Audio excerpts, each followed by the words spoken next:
Good evening and welcome to the San Francisco Interfaith Council online briefing for community and faith partners. Tonight's program is called Solidarity and Security, United for Peace and Democracy Across Faith and Community. Let's start the program. Good evening. I'm Michael Pappas, Executive Director of the San Francisco Interfaith Council, and your moderator for this evening's special pre-election cross-sector conversation entitled Solidarity and Security, United for Peace and Democracy Across Faith and Community.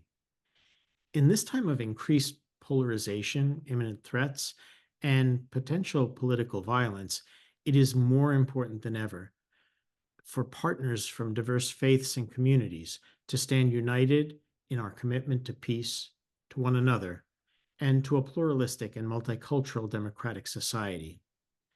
Amplifying this evening's conversation, faith leaders and community leaders alike are being invited to speak with a unified voice by signing on to the following statement that will be disseminated widely throughout our city and region. I ask you to take a moment to prayerfully and meditatively listen with care to this timely and profound message. It begins. In a world often marked by division and discord, we, representing diverse faith and community organizations, come together in a spirit of peace, solidarity, and shared commitment to uphold democratic values. Our unity is rooted in the belief that our differences enrich our collective strength, and that through collaboration and mutual respect, we can address the pressing challenges facing our divided society. Together, we affirm our dedication to fostering understanding, promoting justice, and nurturing an inclusive future where every voice is heard and valued. As we unite in our shared commitment to uphold the values of democracy, we pledge to promote accurate information and actively counter disinformation that undermines trust within our communities. We recognize the importance of building bridges with those who share our dedication to free and fair elections, fostering social cohesion and unity both within and beyond our diverse groups. Together, we condemn actions that seek to divide, intimidate, or harm our vulnerable neighbors, and we stand resolute in our support for the democratic processes and institutions that safeguard our rights and freedoms. In solidarity, we will work tirelessly to create a future where every faith community and individual thrives, empowered to share their unique contributions and participate fully in a pluralistic and democratic society.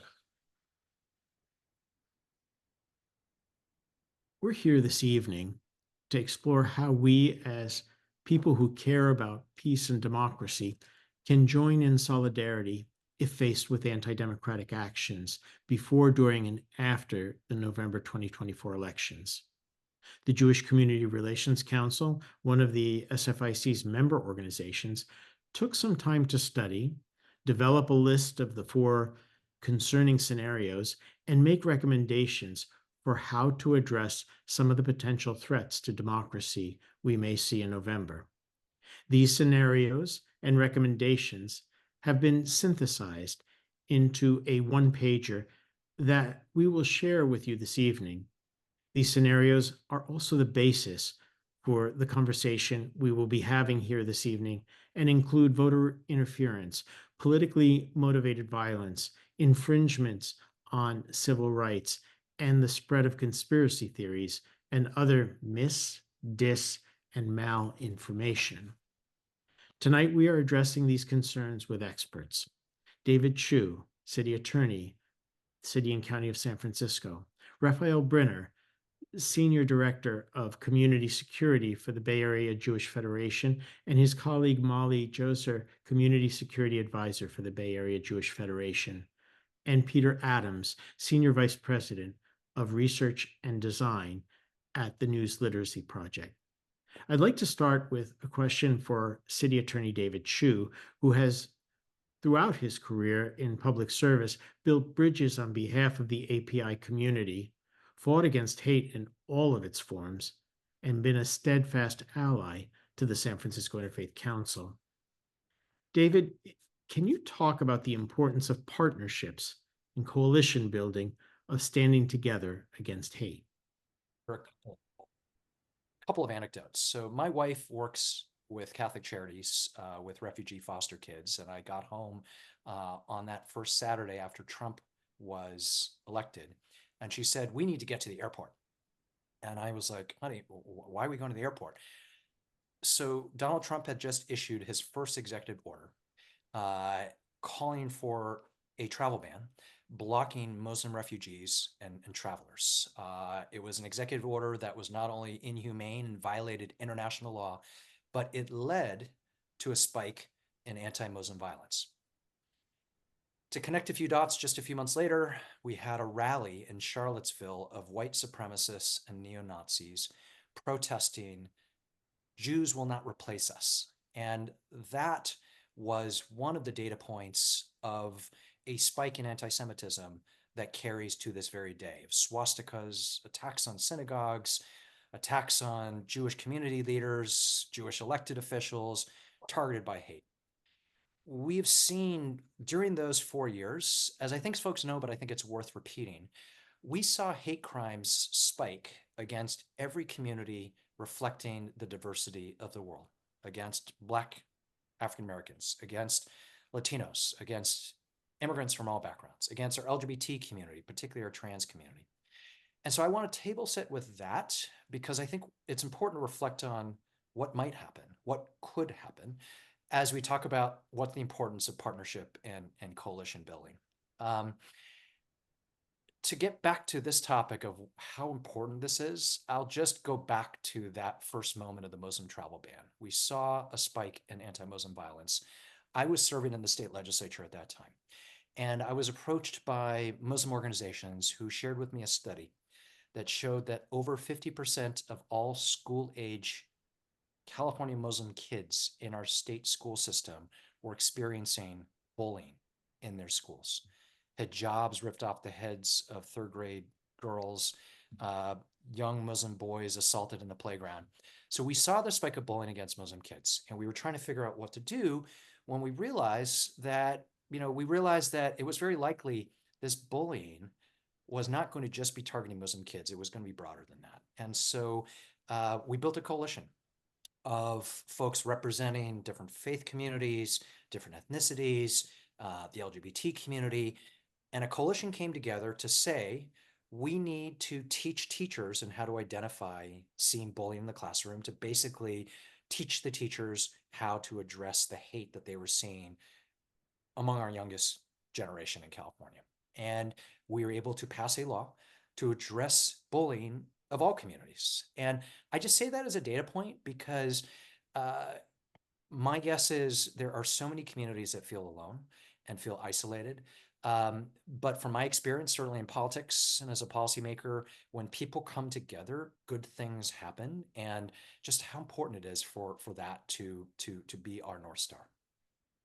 If you will permit me to, I remember those days vividly, and I remember Mayor Lee asking me if I would escort him to the local mosque on 20 Jones Street. And on a Friday afternoon, there are 800 worshipers. We've been together, David, to worship there, and arranged for him to speak. And I said, in 2016, is it not surreal hearing these words? He said, we're a sanctuary city, and we're going to take care of all of our residents. And it feels like this could happen again. And San Francisco in particular it seems to have a target on its back. And my name appears on two amicus briefs that were drafted by your predecessor, Dennis Herrera, because in fact, the Attorney General, Jeff Sessions, and the President wanted to withhold monies from San Francisco because we are a sanctuary city. And fortunately, both of those cases were successful, the original case and the appeal. But I remind people that before there was a sanctuary ordinance, there was a sanctuary movement, and it was led by people of faith. And so it seems appropriate that you set the table the way you did. Um, just a little more recently, it seems like the years 2020 to 2024 uh, will live with us, and they've changed us forever. One of the things that did come out of the pandemic was community building and solidarity. Can you take a moment just to speak about, from your own perspective, um, what lessons do you think we learned, um, and how did that manifest in San Francisco? Well, I have to say, as an Asian American, when I think of COVID, I not only think about the pandemic, but I think about the spike in anti-Asian hate that happened during that time period. Our community actually didn't see the spike in hate against our community until Donald Trump referred to the Chinese virus and Kung flu, and and his allies unleashed the worst era of anti-Asian hate and violence in modern times, really since World War II. There was a study in 2023, nearly half of our community experienced some form of anti-Asian discrimination, hate, or violence in recent years. And that was really coinciding with the COVID years. Um, I have to say, when I think about the topic of solidarity and COVID, I think often of the quote from Reverend Martin Niemöller in World War II, where he said, "First they came for the communists, but I didn't speak out because I wasn't a communist. And then they came for the socialists, and I didn't speak out because I wasn't a socialist. And then they came for the trade unionists, and I didn't speak out because I wasn't a trade unionist. And then they came for the Jews, and I didn't speak out because I was not a Jew. And then they came for me, and there was no one left to speak for me." My conversations with a lot of communities that are targeted at a particular time because of the characteristics or qualities of a community is every one of those communities feels very lonely in those early days, when you are starting to experience that first bout of hate. And it's not until others realize what's happening and people step up that that feeling changes. And I have to say, I'm very grateful to leaders in our interfaith community who learned the lesson of Martin Niemöller and stepped up. And I'll tell you, a turning point for me, and I think for many in our community, was having non-Asians speak up against the anti-Asian hate. I remember in particular, there was a rally in the Castro where Jewish leaders and LGBT community leaders stood with us and essentially said, "We've been targeted. You're being targeted. It's our time to stand with you." I know one of the groups that is helping to sponsor tonight's discussion is the API Jewish Roundtable, which stemmed from conversations between two major community coalitions in the API and the Jewish community, the API Council and JCRC, two organizations that have seen too much hate between them, and deciding that they wanted to come together and really facilitate discussions between leadership in our communities and how we work together. And I believe that when the rest of society sees solidarity between communities that could otherwise be picked off, and we all say, if you come after any of us, you're coming after all of us, and we circle the wagons together and we rally together, that changes things. And the fact of the matter is, there was a time period a few years ago when we weren't sure that the anti-Asian hate spike was going to end, but that spike has at least temporarily come down. And I really attribute that to a lot of work in our community, but across different communities. And I've seen it in politics, I've seen it in religious communities, I've seen it in everyday civic communities. When people pull together, we get through it. And it's my hope we think about this in this next week and over the next couple of months when we know things are going to happen. Thank you for bringing that up, because I remember vividly both the Asian Law Caucus and Chinese for Affirmative Action were working with Supervisor Norman Yi, I think it was, in the first days. And I remember they asked us to sign on to a resolution that the supervisor was putting before the Board of Supervisors. And the strangest thing happened. It was new relationships formed out of this that are enduring to this day. And so sometimes, even in the worst of times, little miracles happen, and we're brought together. And in ways that we never anticipated. So thank you for jarring that memory. That's a blessing. Bringing us to today, how do you think communities can stand together around the election? Well, I think it's important to acknowledge that the scenarios that you described before, voter interference, politically motivated violence, infringement of civil rights, the spread of conspiracy theories and other misinformation, it's kind of already happening. And regardless of who wins, it is very likely that all four of these scenarios will play out in different ways. And I think we just have to steel ourselves. We just have to gird ourselves to the fact that this will happen and and start planning. And that's why I was when I when we started having conversations about tonight's event, why I was willing to take part in this important discussion. Um, I think what we all have to be prepared to do is to call out what we see, to shine bright spotlights on any of these scenarios, and then in particular to stand with folks who are being targeted, stand with victims, and to fight lies with truths. Um, I think it's very unlikely. I've spoken to a lot of election experts, and I've been reading and hearing a lot, as we all have been, obsessively scrolling through the news and consuming lots of information. It's very unlikely that this election is going to be resolved on election day. It's much more likely it's going to be an election process. Uh, Whoever wins, uh, there will be lots and lots of controversy around what has happened. And it's very possible that, in the 60 plus days between the election day and inauguration, we could absolutely imagine a scenario where, for example, hypothetically, Donald Trump declares victory on election night and he attempts to steal the election, as what happened in 2020. Could be both sides are talking about whether an election was stolen. And it's so important during this time period that cooler heads prevail, that people stand up to say, regardless of what is the ultimate result of this election, we are going to come together. We are human beings who see each other, who agree on core principles that people ought to be able to live safely, to live lives free of harassment and discrimination and violence. People should have the freedom to worship as they believe.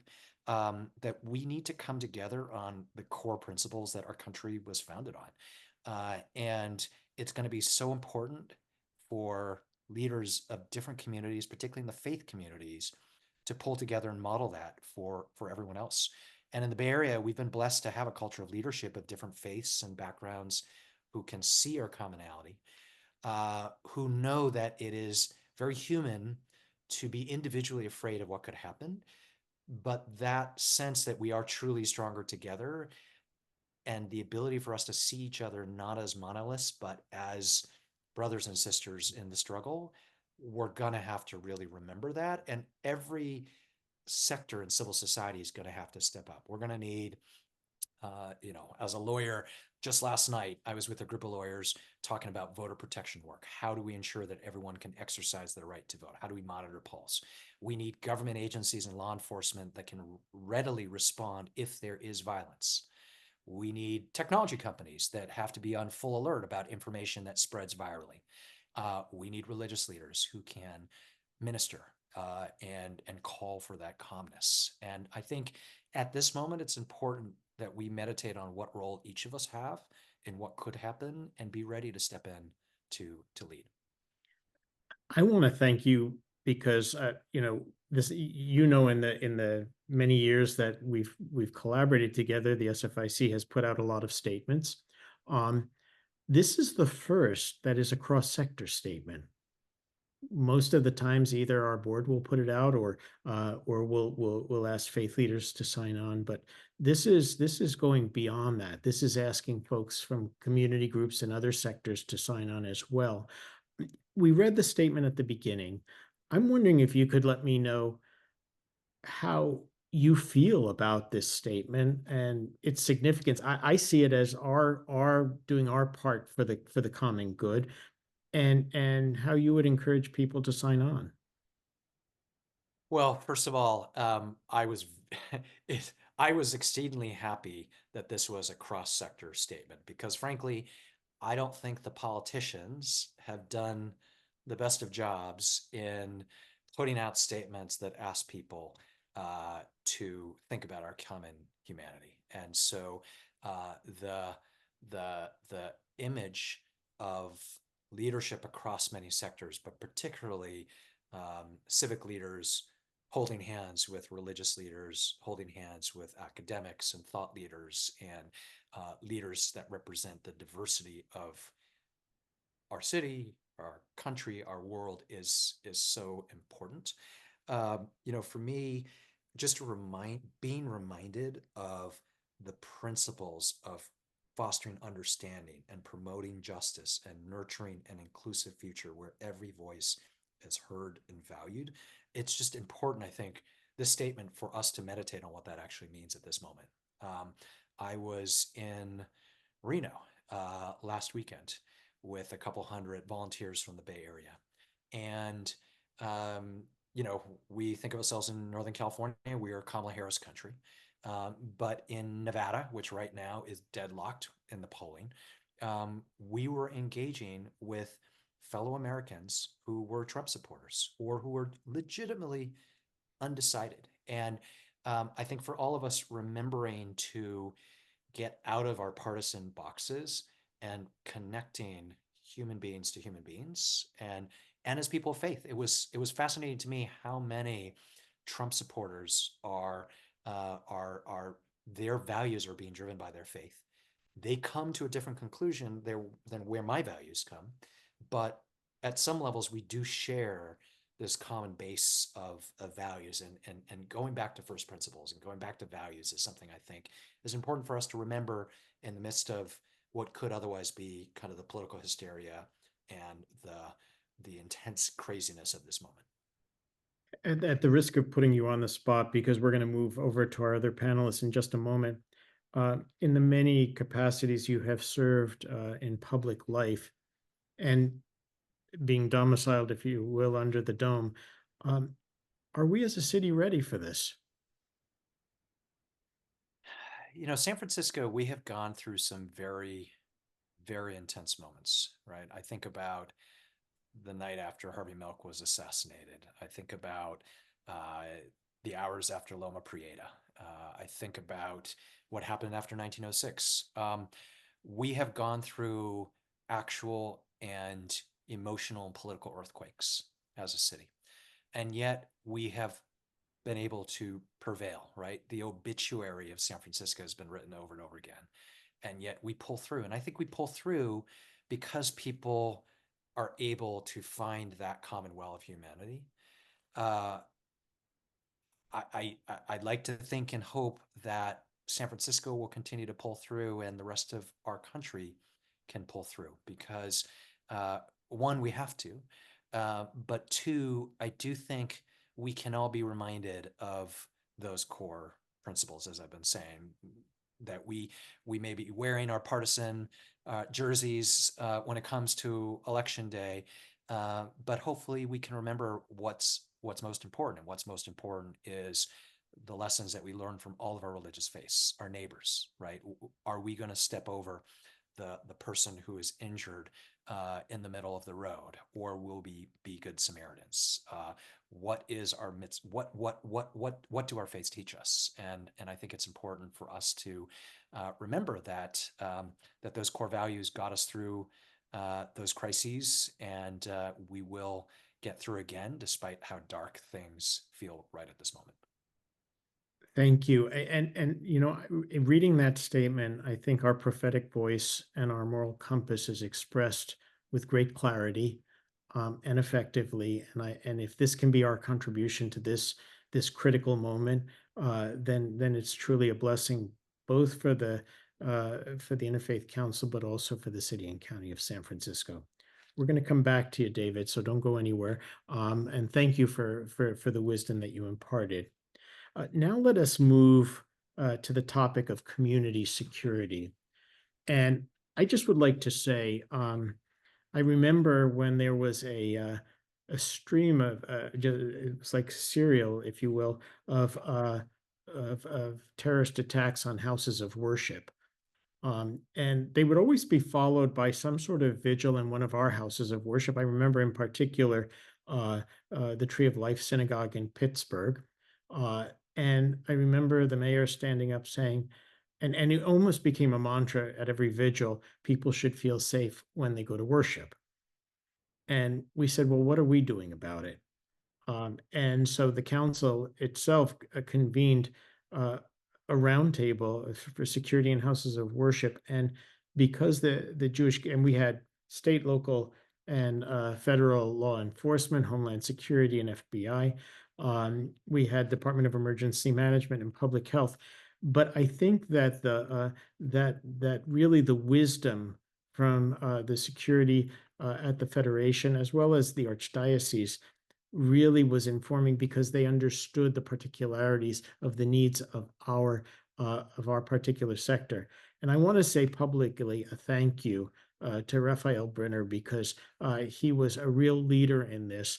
And unfortunately, the Jewish communities, their institutions in San Francisco, need to have more security than, unfortunately, other sanctuaries and other places. But we held a symposium over at St. Mary's Cathedral, and only 3 weeks later, I remember a community center up on Jordan Street and Laurel Heights, and then again a school, the KZV school, Armenian school on Brotherhood Way, were vandalized. And had it not been for those relationships in place, and in particular the leadership Rafael Brenner of the Federation offered, the Armenian community would not have had the responses in place and the relationships in place to make the response. So I just want to say, going into this, a big thank you to Rafi. And now your wisdom, and Molly, your wisdom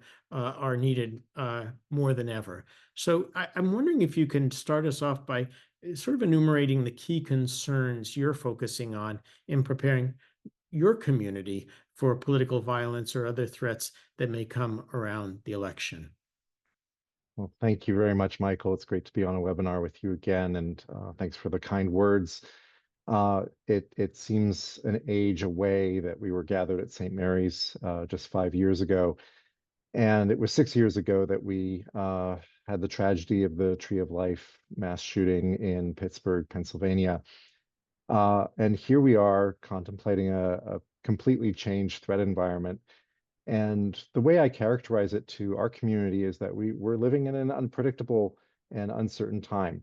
And David captured it perfectly about, we don't know what the outcome of this consequential election will be, and we don't know when it will be decided. It may be a matter of a couple months. And so we have to buckle in and keep our hearts filled and look to our neighbors and our allies and our communities around us. And we have such diverse communities in the Bay Area that it's important for us to reach out to those neighbors and partners and stay in communication with them, even in these times that feel so unsettled. I do want to bring in the national assessment of from Homeland Security, which is where I worked before. I worked for the Bay Area Jewish Federation, and talk about that a little bit. And then I've asked my colleague Molly Joser to talk about online activity and safety, because I think that's going to be a really critical component of the months ahead. So in terms of the national assessment, there are concerns about, on the one hand, extremists, or the term they're using is overzealous people planning to visit and monitor drop boxes and polling facilities. And, this may not be a Bay Area phenomenon, but we don't know. And as David was mentioning, the Reno area, we have parts of California that, as much as this is a blue state, we have people of all different outlooks and perspectives. And we may have some of those overzealous people here as well. We just don't know. We've also, or the national assessment says that there are some online postings that have discussed attempting to sabotage election infrastructure.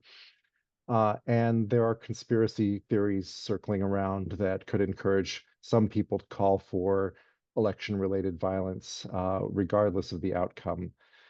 So that's part of the uncertainty that we're living with right now.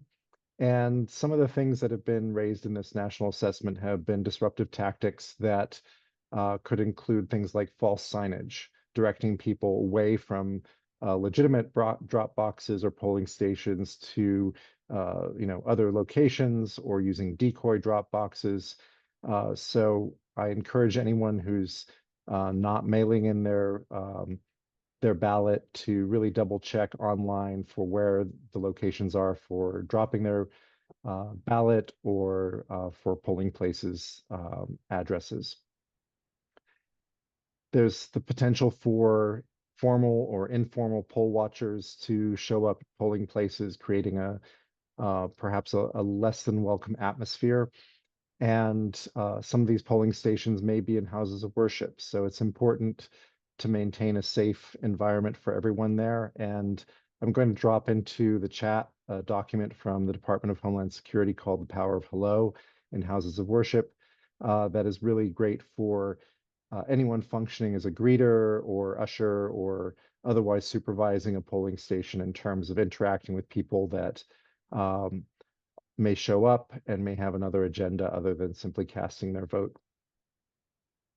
Now, government authorities are also concerned that individuals may use things like bomb threats, or what's called swatting, which is where someone makes an anonymous call to law enforcement and claims that there's a threat at a given location, as a means of having the police deploy a SWAT team to that location, which, as you can imagine, would completely disrupt and upend things at that location, whether it's a house of worship, whether it's a polling station. And some of these swatting attempts in the past, or bomb threats as well, have been targeted against political figures, against election officials, and we're also concerned of the potential for that to disrupt election infrastructure in the coming days. So, not to paint too bleak a scenario, but I'm quoting that national assessment really to give people a sense of what the warnings are that are out there on the one hand. And it's really a case of preparing for the worst and hoping for the best. We don't have any specific indications of disruptions that are planned for the Bay Area. We don't know of any bad actors that are here. So this is all an effort to prepare people to understand what may lie ahead in the coming months. And then, my biggest pushback on the potential for disinformation and misinformation, or not pushback, but advice, is really to seek out credible sources of information. So not relying on social media postings from family members or friends or so forth. Not that they're ill-intended, but look for the original source. Don't go off rumor. And TikTok is not necessarily the credible news source that I'm talking about. But before I reach beyond my expertise, I'm really would like to turn this over to Molly to delve into the cyber environment, your online environment, as a place to manage your online safety. Thank you, Rafi. And, we do try on this team to bridge that gap of age, as you can see, in regards to cyber versus physical threats, as well as Rafi's background too in Department of Homeland Security. But, one thing that I think David also spoke on earlier is that when we have seen these moments and influx of hate speech, we do see communities getting targeted in association. We've recently seen within the past, months, the targeting of the Latinx community or Puerto Rican community based off of hateful rhetoric at the Trump rally in New York City, as well as Haitian immigrants as well in Ohio for past hateful rhetoric. And we see these spikes going up and down consistently when we have these moments, especially in the political sphere and realm. The big thing that we're seeing online, and as Rafi touched on as well, is obviously misinformation. Many people are very well informed of that, of what that may look like. The big thing that we've been pushing a lot of our partners and clients on is, whether you're working in an organization or you're working individually, is, especially on social media, to approach that one first, is, using your moderation platforms. Trusted safety has been a huge evolutional field within the past decade within social media platforms in order to keep people safe, is also to dissuade the pervasiveness of misinformation. So when you do see things like that, we recently had a fake AI generated video of someone ripping up ballots, as some people may have seen on the news. Not a credible source, but a lot of people saw it. It looked very legitimate, and they automatically assumed that this was a credible threat or, you know, an issue in that regard. So make sure that you're vetting what your information is coming on. Make sure that you're monitoring your channels. We actually had an incident come in today with a group for a registration link for an event at a Jewish community center. They registered hundreds, I think over 600 registrations for an event, which obviously is very suspicious, and over an hour or two. And all of them were hoax in order to not allow people actually within the community to register for this event. So when it comes to building those firewalls and those protocols for yourselves, Zoom bombing is something that we're probably going to see in the coming weeks. If you do have online services or you're providing that, making sure that you're vetting your registrations. If you don't know someone or they don't have a connection to the community, make sure you're giving a phone call or sending a follow-up email to see if it's a suspicious link or suspicious web address for those. Make sure you're working on your own website for public information. That's been a huge one, is that if you have it easy access and I can search, you know, synagogue blank or church blank, and I can see your entire event schedule, you just made it very easy pickings for me as a domestic violence terrorist or just someone who wants to harass a community specifically to jump online to any of your events or show about your event space.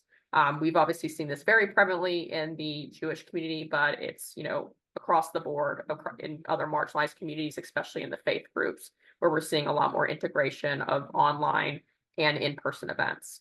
That's kind of our general recommendation, especially what we're seeing coming from the Homeland Security, Department of Homeland Security, as well as the FBI Directorate as well, in monitoring this. But, you know, we're trying to recommend everyone to stay safe, be careful, make sure that you're paying attention to those registrations and Zoom functions if you're having those either remotely or in person. That's where we're seeing a lot of this hate rhetoric coming through, and a lot of disruptions to just that sanctity of these spaces being destroyed by people who just want to cause harm and harassment to these communities. I just wanted to say, you know, when the pandemic began, we didn't know what Zoom was. I mean, they put it in perspective. And when the city asked us to begin these briefings, that whole era was plagued with Zoom bombings, and the protocols we have in line for briefings such as this, and I'm in particular talking about the video and chat protocols. It was actually Rafi who gave them to us, because this was an unknown territory at the time, and it has served us well. I'm just wondering, as new as Zoom is, AI is really going to be moving very quickly, and I'm wondering if in this election it will play a role in the misinformation and disinformation. I can definitely, speak to that, and Rafi can too. If Rafi wants to take it first. I'm going to defer to you, Molly. Go ahead. Oh yeah, I mean, we've already seen this very extensively already in this election specifically. I mean, AI, as we have seen, is in lockstep with the community right now on social media. We obviously saw the election ballot AI generated video, as well as we're seeing videos of audio where it's saying, oh, this was an interview by NPR of Kamala Harris or Donald Trump, and it's completely fabricated. It's really concerning. And I think when we talk about credible sources and understanding where your content is coming from, if you see, you know, Uncle Crazy Tom or Uncle Joe or something posting something on Facebook that's a little concerning and maybe not the most trustworthy family member posting information, that it may not actually be credible, and to think about where the origin of those source. We talk a lot in security about original sources and reliable sources. And that's something I think everyone needs to take that extra step, unfortunately, in this day and age, to ensure that you're getting accurate information and that it also hasn't been diluted to make it another false narrative and that kind of projection for a different agenda. Thank you. What are you recommending for organizations like ours, faith-based institutions? What should we do if faced with political violence or threats, and how can faith-based and community organizations best prepare? We're a week away. One thing that I really highly recommend is getting to know your local law enforcement partners now rather than waiting until you need them. And that could be as simple as inviting them to come by and walk through your facility just to say hello, or offering that they can use your restrooms, because when they're patrolling around in their cars, that's a sought after amenity.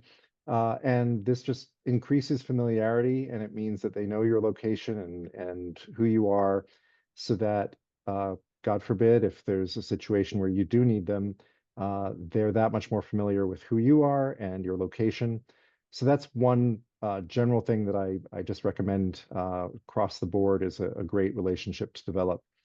And then in terms of preparing your facility, preparing your staff, it's really about understanding what your emergency operating plan is for any kind of difficult situation. And so you may not have one specific to political unrest, but if we were to have an earthquake here in the Bay Area and the power's out and your alarm system isn't functioning and so forth, you need to have something in place to understand how to keep your facility safe. I remember during Loma Prieta, the fears about looting and so forth. So this is an opportunity to revisit that if you haven't in a while, and consider what protocols you have in place for notifying your key staff and reaching your congregants or your members if there's any change in services or any information you need to get out. That's very interesting because, our communities are very resilient, and we were able to pivot during the pandemic. And it was interesting that the greeters in particular had to take on a whole new role. They were checking, the vaccine cards, and they were helping, to monitor spaces between people and making sure they had their PPE. So perhaps taking a look at just the capacity during the pandemic to shift, perhaps we can look at and see how some of the greeters and others could be attentive to things going on during worship and other issues. Finally, what are you hearing from law enforcement? How are they preparing for threats around the election? Should organizations be in touch with their law enforcement if they're nervous about political violence happening to them or their community? I think you might have answered this in part, but I'm going to give you the invitation to drill down a little bit. Yeah, we're not hearing of any specific threats, and I did just put in the chat the Power of Hello for houses of worship from the Cybersecurity and Infrastructure Security Agency of DHS, and that's perfect for orienting greeters to how to interact with people that they don't know who show up. It's obviously not what you want to do if you're dealing with an active threat, but it is what you want to do in ambiguous situations. Molly, do you want to add anything? Yeah, I mean, I think the big thing that, we would really recommend is, as as it is in California, as David said, is that, different communities, especially communities who have had very historically bad relationships with law enforcement, I definitely encourage you to find those reach out points and those community connections. They have a lot of community outreach teams for law enforcement to help build those relationships back. To help get you integrated. A lot of people have never had walkthroughs. We do a lot of overview of emergency operation plans. Many people have not revised them in 10, 20 years to find them applicable. We've had one where they had a building and the building didn't exist anymore, but it was in the emergency operation plan. And so we think about reviewing those and practicing those and liaising with law enforcement. But the big thing that we see too in the Jewish community specifically is lack of reporting to law enforcement. A lot of people, especially in communities that have been impacted directly by law enforcement engagement, that has led to, a lot of hurt emotionally and physically, don't want to report to law enforcement. So a big resource that we always recommend is the Northern California Regional Intelligence Center. They actually have a reporting form. I'll drop that link in the chat. So if you do see anything suspicious, as the saying goes, if you see something, say something, making sure that you're flagging stuff. If you're seeing something in your community or a personal concern in social media that you've come across, or maybe your child has even interacted with on TikTok or Instagram that is becoming worrisome, where you think someone might be planning an attack or to do something in a harassment or dangerous nature. Make sure that you're providing that information to law enforcement, because without any leads, if it's just sitting in, your inbox or in your purview, it's not allowing us to do that information sharing across the nonprofit sector for our security aspect, but also for regional and local law enforcement and federal law enforcement bureaus as well.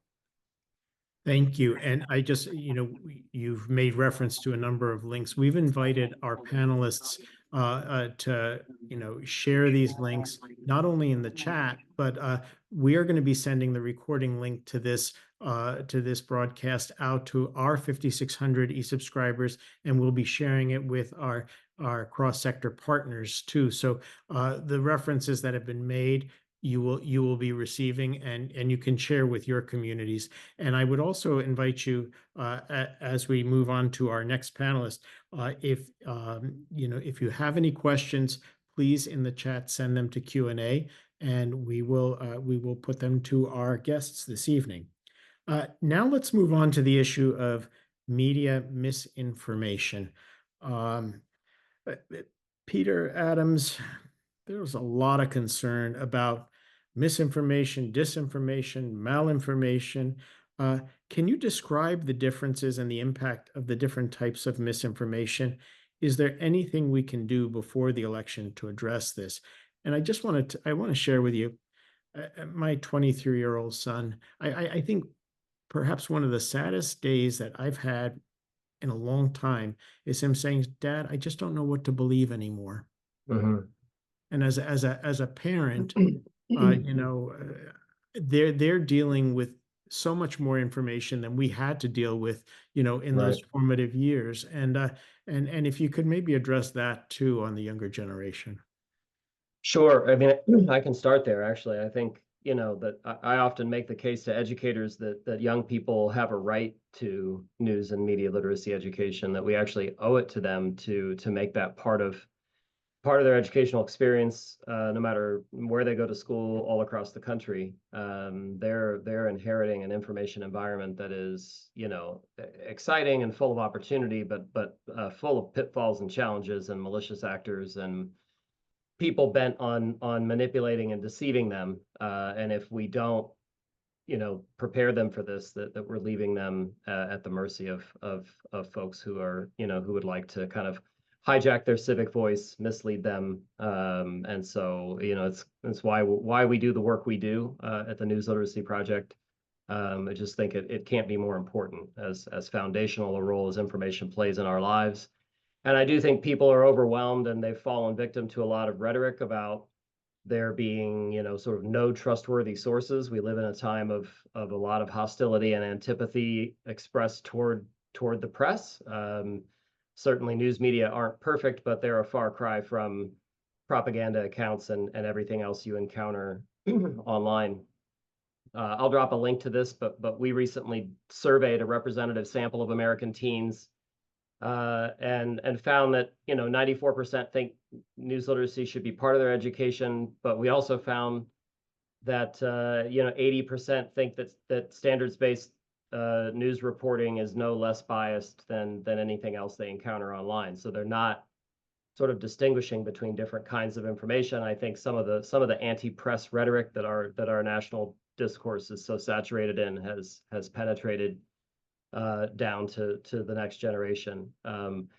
We also asked if they think that professional journalists and the organizations they work for do more to protect democracy or harm democracy, and 45% said they think they do more to harm democracy than protect it, which is another alarming finding, and I think underscores a need to really teach young people the role of a free press in a democracy, and why the First Amendment protects a free press.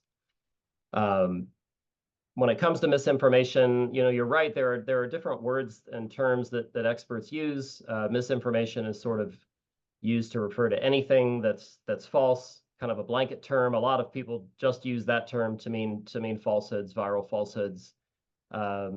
Disinformation, people typically mean has intent behind it. So someone who's creating a falsehood with a specific purpose in mind, and usually an ideological purpose.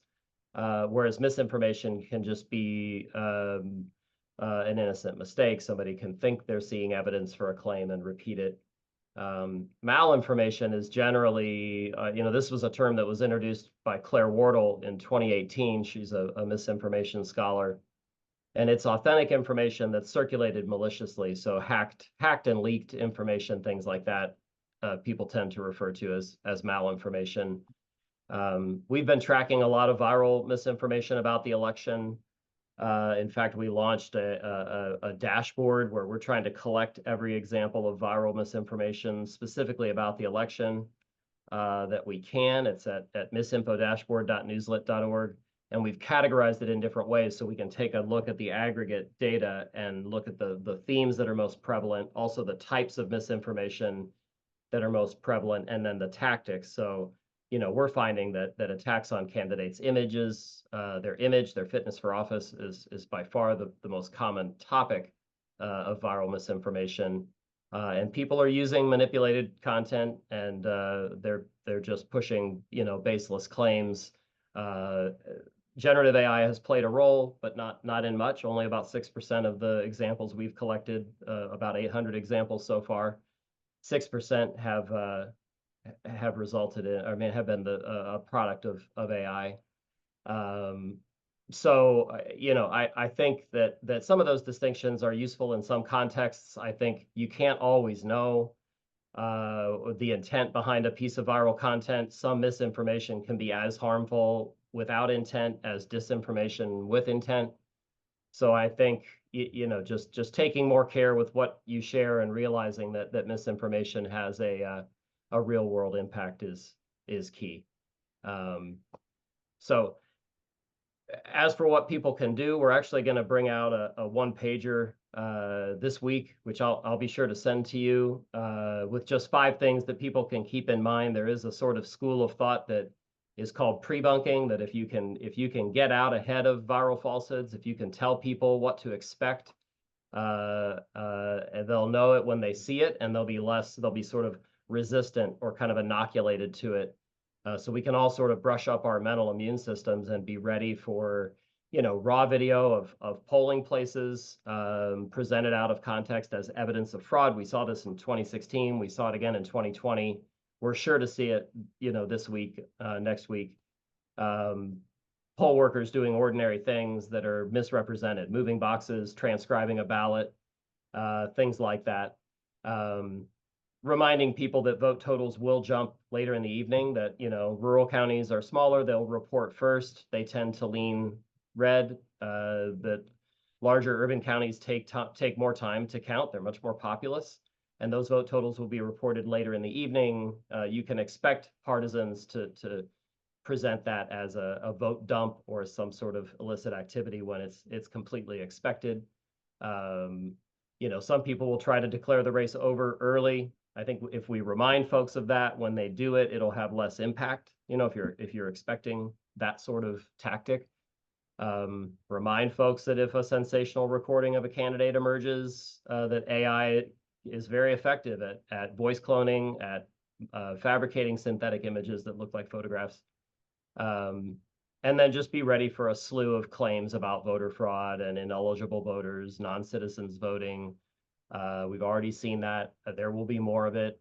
And just know that election fraud is exceedingly rare. The Heritage Foundation launched an election fraud database, very conservative think tank, and they found 1,561 cases of fraud, 1,325 of which resulted in conviction since 1979. So, and that's the Heritage Foundation. They're pushing that database online with some misleading ads right now, but the data itself, I think, is an important reminder.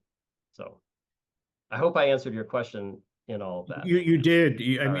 You did. And just one follow-up, particular to communities of faith, if you will, what recommendations should we be making to our communities, and what should they do when they see information that is MDM? Yeah, look, I think as Molly mentioned, everybody's got that person in their life or a few people in their life, whether you went to high school with them or they're in your family, who share things to Facebook a little too readily or rely on information sources that they shouldn't. Um, so I think first, I mean, I want to acknowledge and credit you and the SFIC for the way that you approached the Standing United statement that you read at the top. It's a clear statement of norms, and I think that's something we really need. We all need to understand that what we do online has consequences in the real world, and we all need to accept more responsibility for the kinds of claims and ideas and information that we endorse, either tacitly with a like, which we have to remember our friends and family can sometimes see or often see, or explicitly by amplifying it or sharing it ourselves. And I think that, we need to take more responsibility for understanding how our information systems work, how malicious actors can manipulate those systems and exploit them. I think that's incumbent on us. So I thought your statement was great in that regard. I think we really do need to do exactly that kind of norm setting and acting together as a community to underscore the importance of that norm, that information really does matter and your information reputation matters and it affects other people. Aside from that, I think if you do see somebody who shares something, that it's really important not to scold them or embarrass them or talk down to them or make them feel judged in comments or in personal interactions. So I think you can start by affirming the underlying sentiment, right? So if somebody shares a viral rumor about election fraud, you can say, look, elections are really important. I understand your concern. There is a lot of rhetoric and I think a lot of fear that's being stoked. Like, let's take a look at this together and, what can you share? Can you tell me more about where you heard this and start to sort of get into questions about the source and the evidence that way, or a falsehood about immigration. I mean, it's a legitimate issue that people are concerned about. We do need better policies around that issue across the country, and so to affirm that as a legitimate issue and a legitimate concern that has to be addressed in the country, and then again, say, is this the evidence you have, or where did you get this? Can I learn more? And then just know that it might take more than one conversation, right? I mean, if it's particularly incendiary or harmful or overtly hateful, I think you have to make a different kind of decision about how to speak up. But for the most part, I think affirming the underlying value of that might have led a person to amplify something is the way to start a respectful sort of conversation about that. Thank you. I think as a testimony to the clarity of all of your presentations, we only have one question. But I think that perhaps I'm going to put it out to you and I'm going to read it verbatim. And then perhaps from your different perspectives, you might be able to respond to it. And this person says, what about Jewish individuals, teachers, students, etc., who are already being harassed and threatened? What should they be doing? Now, I know, David, that you started off talking about bullying to Muslim students in a different context, but perhaps maybe you can lead us off, and then our other panelists can fill in the blanks. Well, I mean, specifically on this, one thing I wanted to add, and this builds on something Molly had said before, is this idea of if you see something, say something, and she had mentioned it in the context of law enforcement. But I think it's incumbent for all of us, if we see anti-Semitic things happening, it's particularly important for those of us who are not Jewish to step up and to say something and to report it. And I want to actually throw into the chat a link to a place to report hate incidents of all backgrounds. And I'll just give a little background on this. So a number of years ago, when I was in the legislature, I introduced a bill to create a state hotline to report hate crimes. And it didn't get through in the early days because there wasn't this sense that there was enough hate. And then I left the legislature and literally one of my colleagues said, hey, David, do you mind if I dust off and just reintroduce it? Because it feels like we're in a different era. And that became the state law that allows all of us to call in incidents of hate. Hate against all backgrounds, any communities that make up the diversity and strengths of our state. I will mention this particular hotline is confidential. It's not affiliated with any law enforcement. It's free, regardless of immigration status. If you call in, there are really two things that happen. One, it allows our state to track what's happening to different communities. And we have seen really unexpected and disturbing data out of this, but so important for us to know that. But then secondly, the hotline allows government to provide culturally competent services to folks who need help. So just want to flag that. This is a discussion at a time when, again, so many communities are being targeted that we just all have to do our role. We are all eyes and ears. One of the tenets in how you promote public safety is if everyone is watching the street, I mean that metaphorically, if everyone's watching what's happening in our community, that makes all of us safer. We can't just be looking out for ourselves. We've got to look out for our neighbors. Thank you. Rafi, did you want to add anything to the particularity of this issue, or Peter or Molly?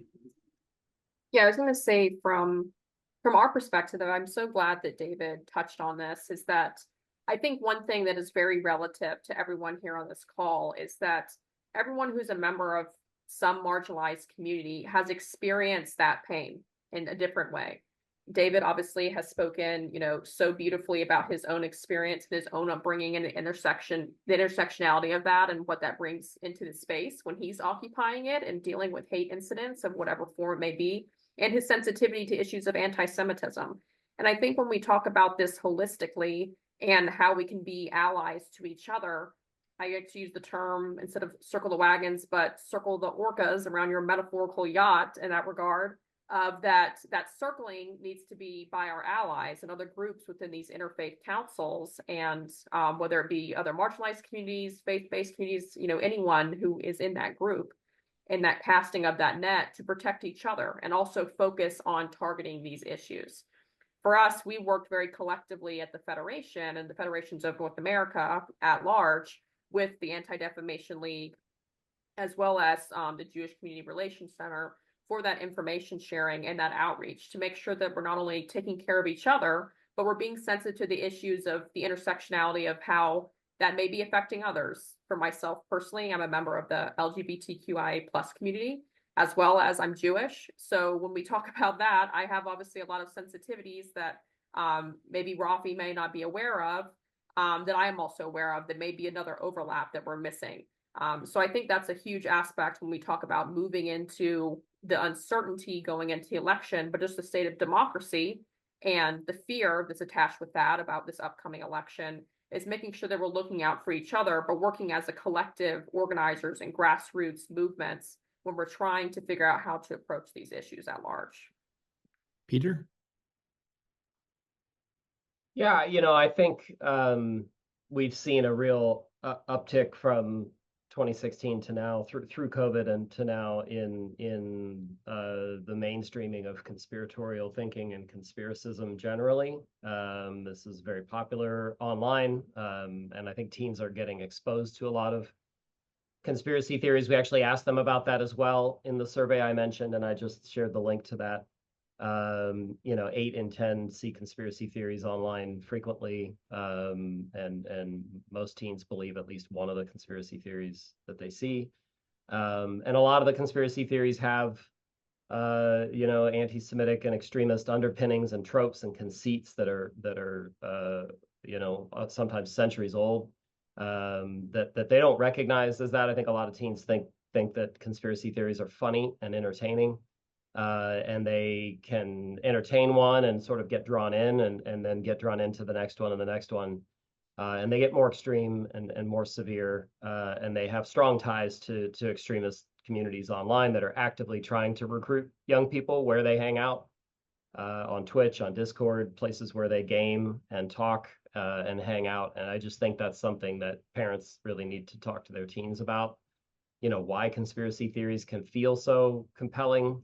why they're dangerous, why they're actually not compelling. They do help people meet certain psychological needs for comprehending complex events, for a feeling of moral superiority, a feeling of intellectual superiority, a sense of community, and they need to understand that so they're not drawn in by that, because I think it happens quite a bit, and we're still seeing that, even though QAnon specifically has died down a bit and morphed into various kind of sub narratives and things like that. But teens are still seeing a lot of that. I think it poses a threat with hate speech and extremist communities as well.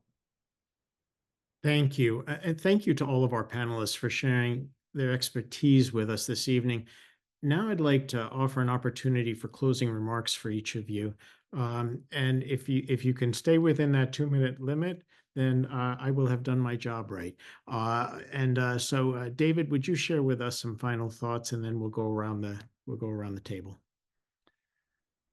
So first of all, just again, thank you, Michael, for convening this, and I want to thank all the real experts on this call for sharing your perspectives. And maybe I'll just end with this, which is I think it's a very typical human reaction during an era of fear and insecurity to want to retreat, to want to go to what you know and what you're comfortable with, which often means communities pulling back into themselves.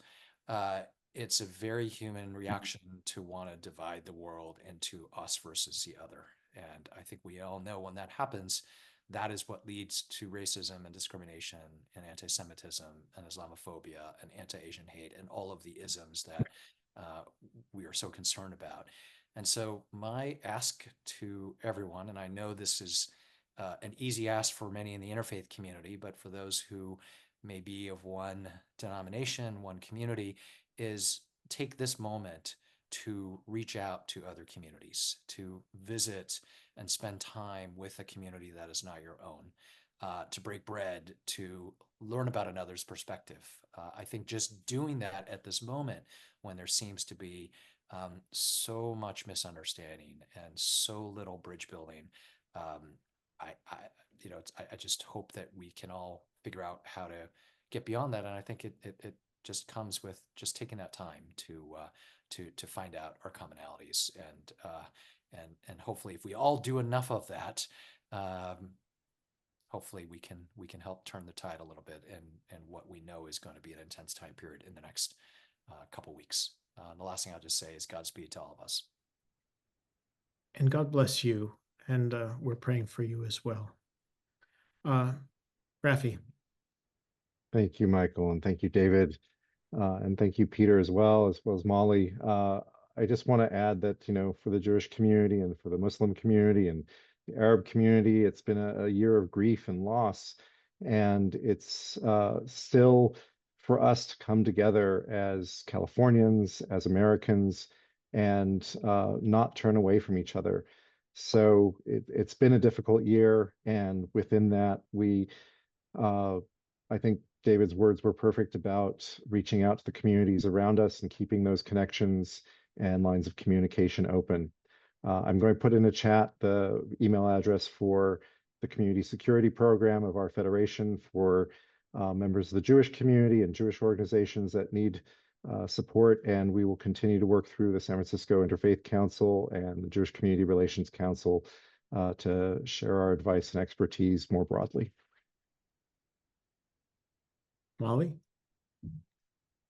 Yeah, so I would just love to thank you, Michael, for helping put this together. Also to David, Peter, and Rafi as well, my colleague, for just all of your kind words, and also showing that there's hope at the end of this tunnel. When we come together and work around these issues. And as Rafi said, please, if you are a member of this council or outreach to that process, please reach out to JCRC or Michael, and get connected with us. We can definitely help other organizations in a consulting capacity too, if you're just stuck as where to go, and help connect you with other security resources for your own community as well. So thank you. Peter. Oh, thank you, Michael. Thank you for convening this and all the thoughtful contributions from my fellow panelists. I have two things that I think I'd say in closing. One is, again, I think the statement that you've crafted and the idea of getting people to sign on to that consciously, explicitly is important. I hope it makes its way into other communities, faith communities, and otherwise across the country, to be shared beyond the confines of the coalition. I hope, everybody leverages their networks and shares that more publicly, and just said, this is important as human beings. It's important as Americans. It's important as people who believe in democracy, to agree to this. I love that you created that and the way you approach that. And then lastly, I think I was going to share that something I've been thinking about a lot in our work. I think it's easy for people to fall into the trap of thinking that the world is kind of divided into critical thinkers and faulty thinkers, or news and media literate people and people who are news and media illiterate. And I think that binary is the wrong way to go about it, and isn't true. I think we are all both critical thinkers and faulty thinkers, depending on the circumstance, depending on the aspects of our identities that are invoked, that are most salient in a given moment. New parents, for example, are uniquely vulnerable to manipulation about vaccines, and in ways that folks in other stages of life are not, other circumstances are not. So I would just encourage everybody to reflect kind of with humility on their own dispositions toward information and misinformation, and even as you try to help those around you struggle with the same thing, and to really understand misinformation as fundamentally exploitative. So it's aimed at our values, it's aimed at our beliefs, our faith, our core values, our strong desire for equity or for freedom, and to kind of use that against us, right? To elicit a strong emotional reaction, kind of have our guts take over, and lead our brains instead of the other way around. And so, I think that's just an important thing for all of us to keep in mind. We're all vulnerable to that kind of manipulation, no matter how savvy we get. We need to stay on top of this stuff and help each other. So I think that's a great message here tonight. Thank you. And I'd like to end on a positive note, if that's okay. I'm a great believer in this country, the great American experiment. Our nation has seen division throughout its history. And for some strange reason, we're here today. And I believe in the system, but as well, we have our part to do. And I think that, if anything, that was the message this evening. I want to thank all of you for joining us. Faith and community leaders, as Peter mentioned, please remember to sign on to our solidarity statement. We have a number of just wonderful, prominent leaders who have already done that. Join your name to theirs, and share it with the leadership of other organizations that you might think would be interested. Again, we'll put the link in the chat, and we will also send it out in the context of the recording link that will go out in the next day. At this time, I'd like to invite Rafael Brinner to remind you about the security briefing on de-escalation being offered by the security team at the Bay Area Jewish Federation. Yes, that's going to be this Sunday at 7 p.m. and it's a general training on de-escalation. And again, it's for those instances where you're in a interpersonal conflict with someone you don't know, and you're lowering the temperature. So that's going to be via Zoom, and we'll drop that link into the chat in just a moment. That brings to a close this convening. Again, I want to thank the panelists for their wisdom and their time and energy this evening. It was a gift. And everybody, make sure you go out and vote. God bless you. God keep you.